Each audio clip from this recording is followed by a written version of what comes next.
আমি দেখেছি এদেশের বহু মহিলা পর্দা করে, বোরখার মধ্যে 5 রকমের ফুল থাকে, কোমরের পিছনে একটা পিতা দিয়ে বেঁধে রাখে, কোমরের সাইজ বোঝা যায়।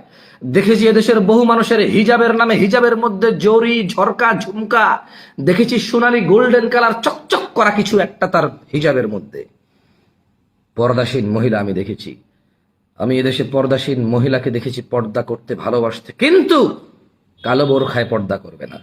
নীল লাল বেগুনি এবং হিজাবের মধ্যে এখানে গোলাপ সেখানে চামেলি শিউলি চম্পা কত রকমের ফুল রাখতে। আমি দেখেছি এখানে বহু মানুষ পর্দা করতে, পর্দাকে ভালোবাসতে, কিন্তু কোন পর্দা? তা বোরখা হতে হবে নাভির নিচে ফুল, বোরখা হতে হবে কোমরের পিছনে বাঁধা, বোরখা হতে হবে শরীরের সাথে লাগানো, বোরখা দিয়ে বোঝা যাবে শরীরের অবয়ব অবকাঠামো।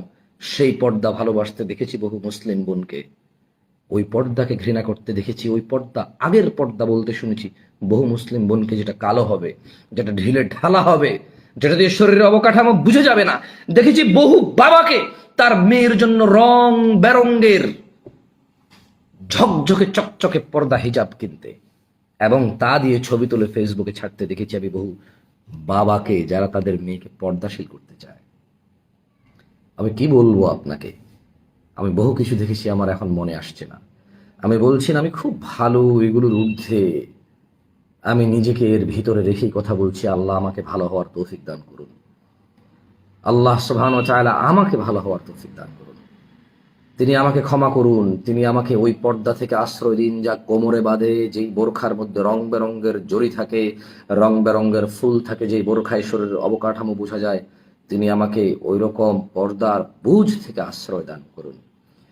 তিনি আমাকে জুমার সলাতের পরে আসরকে গুরুত্বহীন মনে করার অপরাধ থেকে আশ্রয় দান করুন। তিনি আমাকে নিজের মেয়েকে নিজের বাড়িতে রেখে সবার সাথে দেখা করলে অসুবিধা নাই, স্বামীর বাড়িতে থেকে কারোর সাথে দেখা হয়ে গেলে পর্দার লঙ্ঘন হয়, এই রকম ছোট চিন্তা থেকে তিনি আমাকে আশ্রয় দিন। তিনি আমাকে আশ্রয় দিন সমস্ত অপরাধ অন্যায় থেকে। তিনি আমাকে আমি যা বলি সে অনুযায়ী কর্মের তৌফিক দান করুন।